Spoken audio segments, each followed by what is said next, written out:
Est-ce que je suis en direct? Ça mouline sur Facebook, donc je ne sais pas si je suis en direct. Voilà, ça y est. Bonjour à tous, j'espère que vous allez bien. Alors on est certes le 16 janvier, mais je le dis encore, bonne année 2024. Je ne suis pas revenue en live depuis un certain temps, parce que déjà j'avais décidé de couper pendant 15 jours les réseaux sociaux en général pour profiter de ma famille, pour me reposer aussi, parce que la fin d'année a été assez euh, mouvementée, et pour me remettre de 2023, qui je pense, comme beaucoup de gens, a été aussi avec de sacrées montagnes russes. J'espère que ça va. J'espère que vous n'êtes pas complètement congelé de froid. Je ne sais pas quel temps il fait chez vous, mais alors chez moi il fait -10 aujourd'hui. Hein, c'est sympa, hein, on ne va pas se mentir. C'est pas ce que je préfère dans cette région. Mais après, pour quelqu'un qui a vécu 3 ans en Suisse et 3 ans au Canada, ça va, je gère. Alors, aujourd'hui, je voulais vous faire un espèce de live de rentrée. Je ne vous ferai pas de live sur les bonnes résolutions. Alors, vous avez prévu quoi cette année? Parce que je suis Miss, je ne les tiens pas. Donc, je ne vais pas faire celle qui les tient ou celle qui conseille aux autres de les tenir alors qu'elle ne les tient pas. Parce que j'ai compris pourquoi je ne les tenais pas. C'est parce que comme mes objectifs chiffrés, et ben, ça me mettait une pression de malade. Et donc je laissais tomber. Et tant que c'est pas émotionnellement connecté avec moi, ça ne marche pas. Et je me suis rendu compte que c'est le cas pour beaucoup de gens. C'est-à-dire qu'on est dans la vibe de la nouvelle année. Allez, c'est parti, cette année je fais ça. Et après, on retourne au boulot, le quotidien reprend ses droits et on n'est pas au top, hein, soyons clairs, et on oublie justement, comme on s'éloigne des fois de notre pourquoi, de notre feu sacré, on s'éloigne aussi de nos bonnes intentions de début d'année. Donc je ne vous ferai pas le live que beaucoup ont fait sur euh, les bonnes intentions. Néanmoins, je voulais justement, je me suis fait la réflexion concernant ces bonnes réflexions-là, ces bonnes résolutions, et je voulais la partager avec vous, cette réflexion. Je viens de voir que j'ai mis le bordel autour de mon bureau. Donc bon, vous voyez que je ne suis pas chez moi, je suis chez un de mes clients qui me prête gentiment son bureau. Donc on est bon là-dessus. Je voulais vous faire une réflexion justement par rapport à ces routines. Je me suis fait une réflexion, je voulais vous la partager.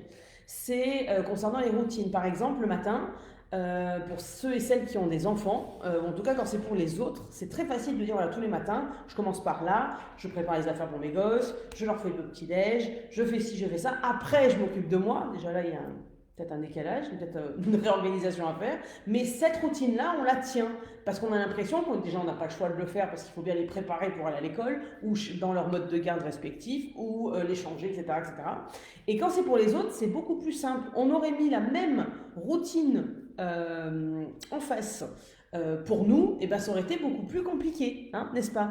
On a beaucoup de mal à tenir notre routine, on a beaucoup de mal à tenir quelque chose qui est pour nous et pour nous exclusif. Pour les autres, il y a beaucoup moins de difficultés, surtout quand il s'agit de nos enfants ou des êtres qui nous sont chers en général, hein, de tenir un rituel du matin pour que eux restent dans leur rythme. Mais nous, par contre, on se dit, bon, nous, on est grands, on s'assume, on peut ne pas avoir de rythme, on ne peut ne pas avoir de routine, tant pis, je ne fais plus ça, etc., etc. Je vous donne un exemple tout bête. Je donnais l'exemple de la routine du matin pour préparer les enfants pour aller à l'école ou dans leur mode de garde respectif. Mais il y a un autre rituel que je faisais depuis des mois et que j'ai arrêté de faire, je ne sais absolument pas pour quelle raison particulière, c'est de prendre un bain le samedi soir. En général, le samedi soir, je laisse les enfants à mon conjoint et je vais prendre un bain toute seule, je ferme la porte, bain moussant, etc. pour justement, c'était mon moment de la semaine à moi, où vraiment le côté self-care de la chose. Et je ne sais pas pourquoi, mais à un moment donné, j'ai commencé à me trouver des excuses. Oui, mais tu comprends, avec le froid, tu ne peux pas ou avec l'hiver, tu peux pas terminer trop tard ton bain parce que tu vas avoir les cheveux mouillés et tu vas pas avoir le temps de les sécher. Comme si j'avais pas un sèche-cheveux à la maison.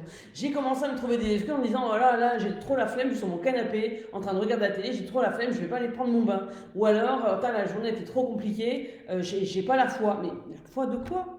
La foi de s'occuper de soi, quoi. Regardez-moi les cheveux, là les racines, je vous raconte pas l'idée, ça fait à peu près allez, un mois et demi que je dis il faut que j'aille chez le coiffeur, quoi. À quel moment on a arrêté, ou on a commencé à considérer que mettre en place une routine pour nous était moins important que mettre en place une routine pour les autres ou pour ceux qui nous sont chers? Pourquoi on dit toujours les autres d'abord? Les autres d'abord, les autres d'abord. Moi, j'essaye d'inculquer à ma fille qui a 7 ans l'inverse. C'est toi d'abord, les autres après. Parce qu'elle a tendance à ne pas s'occuper d'elle, à pas regarder ce qu'elle est en train de faire, de regarder ce qui se passe ailleurs, d'essayer d'aider les autres. Et donc, du coup, elle stagne, elle est assez maladroite, donc quand elle regarde ce qui se passe ailleurs, eh ben elle tombe, elle fait tomber des choses, etc., etc. Donc elle ne s'occupe pas d'elle, et quand il s'agit, par exemple, même à l'école, elle regarde ce que font les autres, le progrès des autres, et elle n'avance pas, elle, dans son travail, et elle se trouve, alors soit à la traîne, soit les autres ont avancé et pas elle, et c'est même contre-productif parce que non seulement ça a gonflé les autres, soyons complètement honnêtes, mais en plus ça ne l'a pas aidée et elle est en retard des autres. Donc c'est après, ça lui met une double pression pour avancer, pour être au même niveau que les autres qu'elle a aidés. C'est n'importe quoi. Donc ma question, c'est vraiment à quel moment on a commencé à considérer, que ce soit nous en tant que personne ou la société en général, notre éducation, on a commencé à considérer que les autres devaient passer avant nous. En quoi il y a un proverbe qu'on connaît tous qui dit charité bien ordonnée commence par soi-même. C'est vrai que pour aider les autres, il faut commencer par s'aider soi. Le fait en tant que maman, de faire passer ses enfants en premier est tout à fait louable. C'est pas ce que je dis. Je dis pas qu'il faut pas s'occuper de ses gosses, bien sûr que non. Néanmoins, ça ne sert à rien d'essayer de s'occuper de ses gosses si jamais nous, on n'est pas au top. On ne pourra pas les aider, on ne pourra pas les amener au quotidien vers ce qu'ils veulent faire dans la vie, etc., les élever, etc., si nous, on n'a pas d'abord pris soin de nous. Et c'est exactement la même chose dans notre business. Par peur du manque, par peur de ne pas plaire, par peur de ne pas vendre assez, par peur de ne pas mettre en place des choses qui vont fonctionner, etc., etc., on a tendance à tout mettre, se mettre une pression de dingue et de mettre en fait notre réussite dans les mains des autres, et donc parce que c'est les autres qui décident, parce que c'est le client qui décide s'il veut acheter ou pas, et ben je vais faire ce qu'il faut pour que lui achète, au détriment potentiellement, et en général c'est le cas, de ce que je veux moi. C'est-à-dire que je ne vais pas faire ce qui me parle, mais je vais faire ce qui se vend. Je ne vais pas faire je ne vais pas mettre en place des actions marketing qui me parlent, mais je vais faire celles qui sont à la mode et qui ont l'air à l'extérieur de fonctionner. Et ça, j'ai fait ça pendant des mois, sincèrement, j'ai fait ça pendant des mois et ça n'a absolument pas donné grand-chose.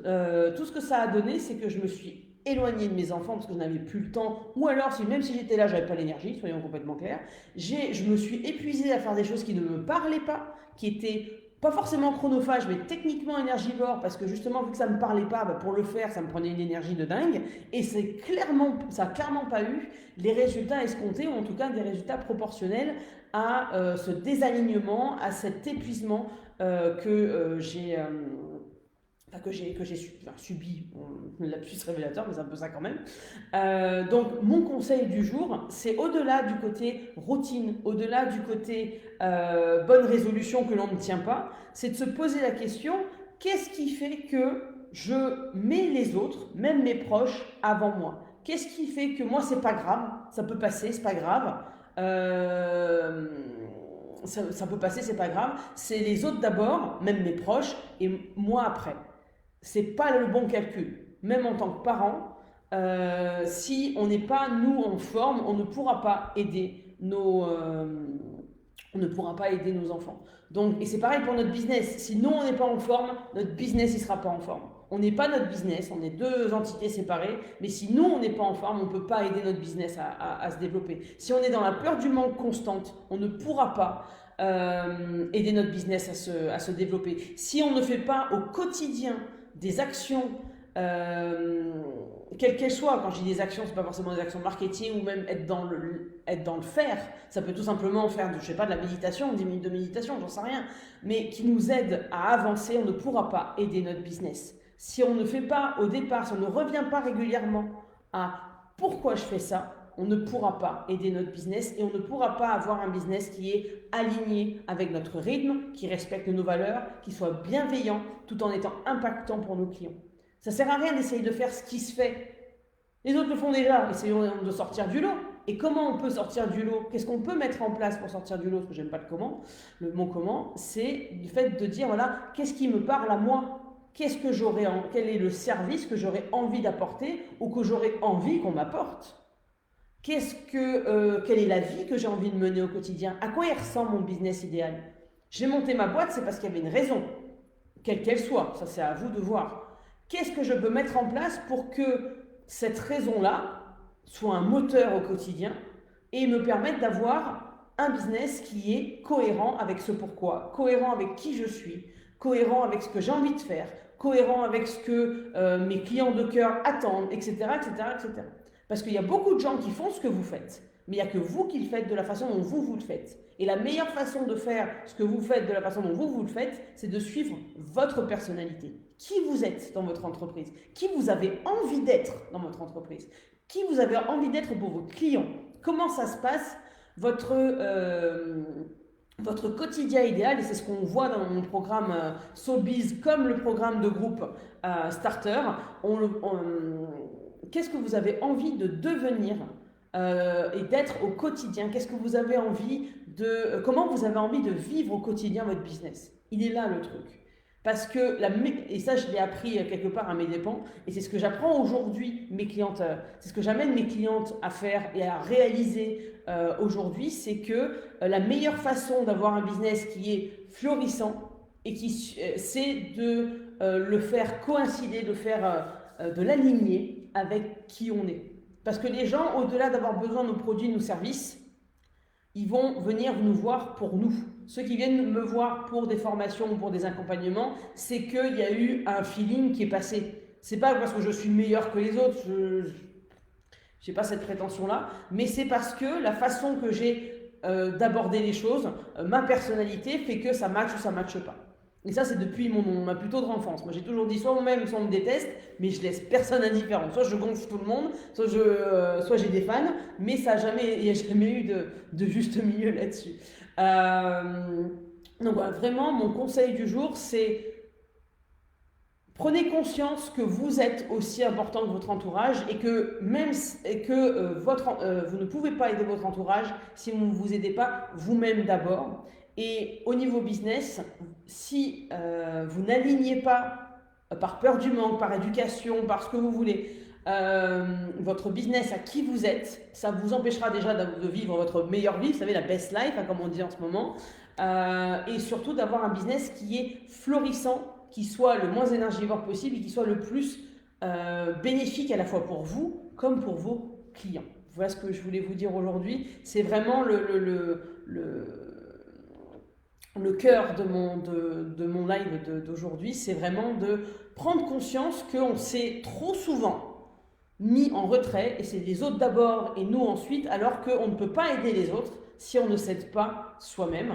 Et pour notre business, c'est pareil. Si on n'aligne pas nos actions au quotidien avec qui on est, avec ce qu'on aime faire, avec notre pourquoi, notre mission de vie, vous appelez ça comme vous voulez, on n'aura pas la capacité d'amener notre business là où on veut l'amener. On n'aura pas la capacité d'optimiser nos résultats, d'optimiser notre vie au quotidien et de vivre notre vie et notre business comme on le souhaite. Parce que oui, c'est possible, et j'en suis convaincue, je sais que je ne suis pas la seule, et je sais par contre qu'il y en a qui ne le croient pas, et c'est ok, qu'on peut avoir un business florissant sans s'épuiser. Oui, on peut avoir un business florissant tout en s'écoutant. Je ne parle pas de procrastination, je parle du fait de s'écouter en disant qu'est-ce que j'ai envie de faire, comment j'ai envie de vivre mon business au quotidien. Et c'est ce que j'apprends, ce que j'amène mes clientes à faire dans mes programmes, que ce soit un programme de groupe ou un programme individuel, c'est de réaliser que autre chose est possible, que vous pouvez faire en sorte d'avoir un business qui soit aligné avec vos valeurs, aligné avec ce que vous avez envie de faire, qui soit impactant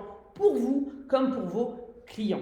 Et si j'ai un souhait, on va dire, à faire pour cette nouvelle année 2024, en 2023, j'avais dit alignement. En 2024, je dis réalisation.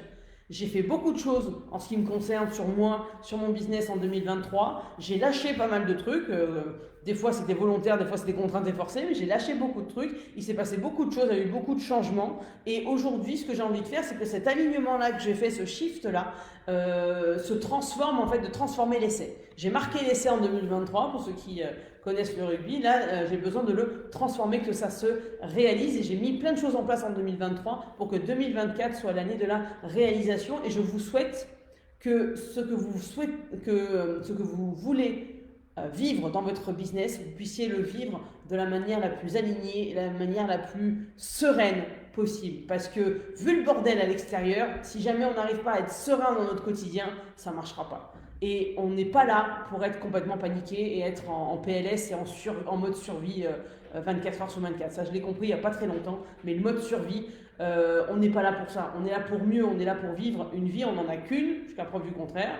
Même si on en avait d'autres, celle-là, on est là pour la vivre le mieux possible. Et vraiment, comment on fait pour la vivre le mieux possible? Qu'est-ce qu'on peut mettre en place? Eh bien, on écoute qui on est, on écoute ce qu'on a envie de vivre au quotidien et on se dit, qu'est-ce que je peux mettre en place pour m'en rapprocher petit à petit de cet idéal-là? Voilà. Sur ce, je vais vous souhaiter une bonne journée. Je vous dis à très bientôt sur ce compte. Et d'ici là, prenez soin de vous. Au revoir.